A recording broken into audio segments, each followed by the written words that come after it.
Greetings, I'm Pastor Eric Smith, and this is Wakening Grace.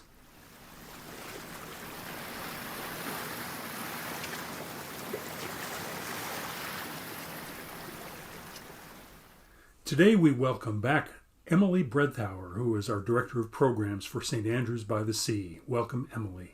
We are a week away from Christmas.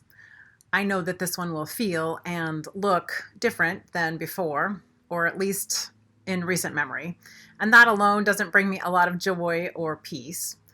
We, or at least I, tend to have ideas about how Christmas might be, and if we're lucky, we've had a few of those Christmases in the past. One of the things I enjoy most at Christmas is having all of my family around for whichever day we celebrate Christmas. I am the daughter of a retired pastor and the sister to two current pastors, so Christmas is often full of very tired people who have been working a lot on Christmas Eve. So we're flexible with the day that we celebrate Christmas, and it's usually moved to the 27th or 28th, and that's just fine.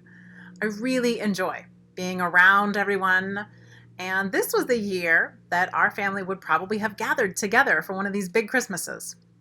Of course, it's not without its challenges to have that many people together, but there is something magical and special about everyone being together that is just lovely, and I will miss it this year. Our celebrations will be different than what we might have hoped they would be. This year will be smaller, with just my parents and my own spouse and kids. Now, we have 4 kids, so that provides plenty for minor chaos, but it's not the really big celebration that I enjoy. I heard a quote from psychotherapist Matthias Barker last week, and I am still thinking about it, so I'll share it here.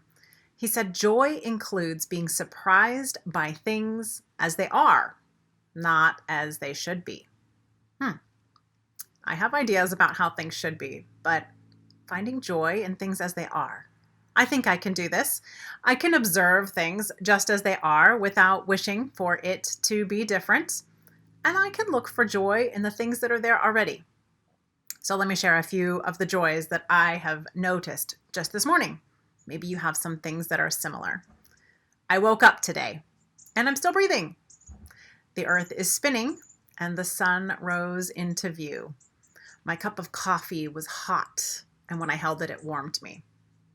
When I turned on the water faucet, clean water came out. And not only that, I have indoor plumbing. This is a delight. My kids are loud and energetic, which means my hearing is still pretty decent. The list can go on, but I think you get my drift. So when it comes to these Christmas celebrations, I know it will be different than I might prefer. But the way that we celebrate is less important than remembering the why that we celebrate.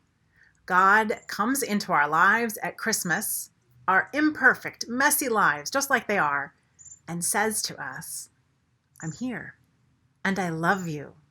Emmanuel, God with us." So let me encourage us all to relax a little bit into the reality of this year's Christmas. And we can give ourselves a break from imagining what should be. This year might not be the perfect Christmas as we might hope for, but it will be the perfect love that only God can give. And there in that love is good news of great joy. Will you pray with me? God, help me to notice all of the small gifts that you give me in my life. Help me to find joy in each of them.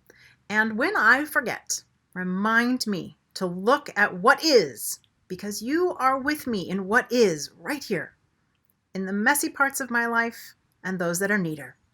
Thank you for your love, and help me love others just as you love me. In your name, amen.